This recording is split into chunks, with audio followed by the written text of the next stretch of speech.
Então, gente, hoje a gente vai examinar as técnicas de reversão, Gyaku, as chaves de pulso, né, que são bem comuns tanto na nossa arte, quanto no Aikido, quanto no Kung Fu, quanto acho que na totalidade das artes marciais que lidam com o combate real.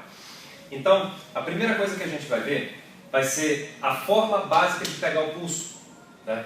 Então, se a gente tem a mão do nosso oponente, a primeira forma de reversão seria a reversão que é dita externa, ou mute, né? Então, dessa forma, a gente vai pegar o pulso do oponente e girar nessa direção. E o sentido dessa chave é que a gente vai reverter o braço e a coluna dele, levando ele para ali.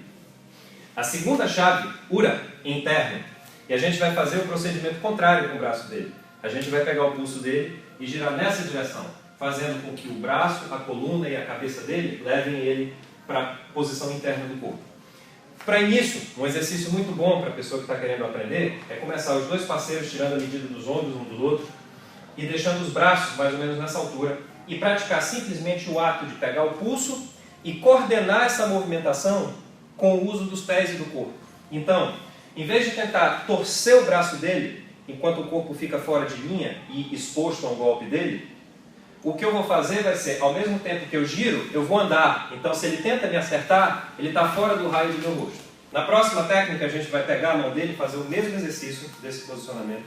Só que aqui, eu preciso fazer com que esses meus dedos, esse meu polegar, cubram por inteiro a mão dele. Esses dedos têm que estar aqui embaixo, esse dedo aqui tem que estar aqui em cima. Eu preciso ter essa ação na mão dele, ficando dessa forma. Isso é muito importante. Tá? Então, ao pegar a mão dele aqui, ao mesmo tempo que essa minha mão está agarrando ele, esse meu cotovelo e esse meu ombro estão cobrindo meu rosto. Isso aqui também é muito importante. E de novo a gente vai fazer o exercício girando e andando. A próxima coisa, o próximo nível de dificuldade, vai ser que a gente vai treinar isso com ele agarrando, segurando a lapela. Nesse momento aqui, a gente vai utilizar essa cobertura e nos proteger. Para quê? Para que se ele me agarra aqui, ele também não utilize a mão dele para me golpear. Né? Isso é uma coisa que a gente quer evitar. Então, no momento que a mão dele chegou aqui, eu vou cobrir essa mão.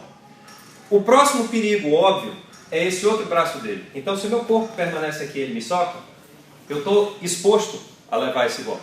Então, a primeira movimentação quando ele me segura aqui é andar novamente, enquanto eu expulso a mão dele dessa posição.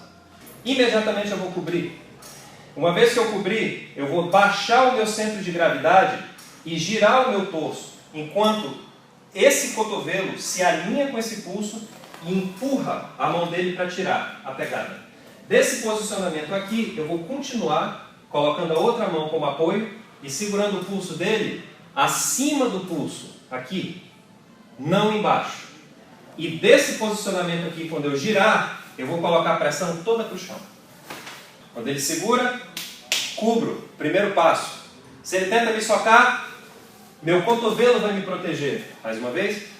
Então, quando eu cubro, troco a mão, cotovelo protege, corpo se desloca. Desse posicionamento aqui, gira e continua andando, levando ele para o centro de equilíbrio dele.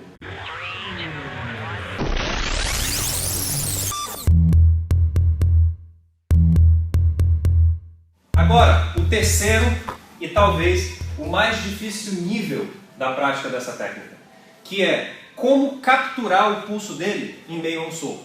Então, por exemplo, ele fica em posição de luta e ele tenta me socar e, se isso fosse uma prática onde ele deixa o braço dele esticado, soca e estica o braço, é muito fácil agarrar o pulso dele aqui e fazer alguma chave. Tá? Só que na vida real, ninguém fica com o pulso esticado. Então, quando ele for bater, ele vai, obviamente, puxar o pulso. E eu não tenho o que pegar. Então, como que a gente resolve isso? E isso é uma das razões que eu acredito assim, que em várias modalidades de esportes marciais, as pessoas questionam a validade dessas técnicas mais tradicionais e descartam como algo de um formalismo. Mas não é o caso. É simplesmente uma questão de compreender a dinâmica da aplicação dela.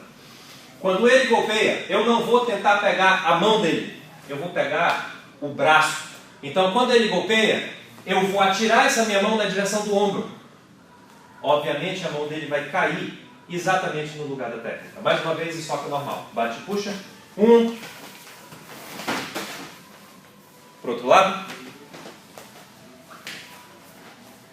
Bem devagar agora.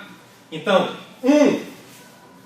Se ele for dar o outro soco, eu já tirei o meu corpo completamente da direção onde eu estava. Então, quando ele golpeia, eu vou entrar por dentro, capturando o ombro dele e também fechando o próximo golpe que ele possui. Daqui eu tenho a mão. Aqui eu giro e aplico a chave. Ombro, ombro. E observem o que acontece com o outro pulso dele. Agora a mão dele está aqui. Desse posicionamento, eu tenho como pegar a chave. Ok?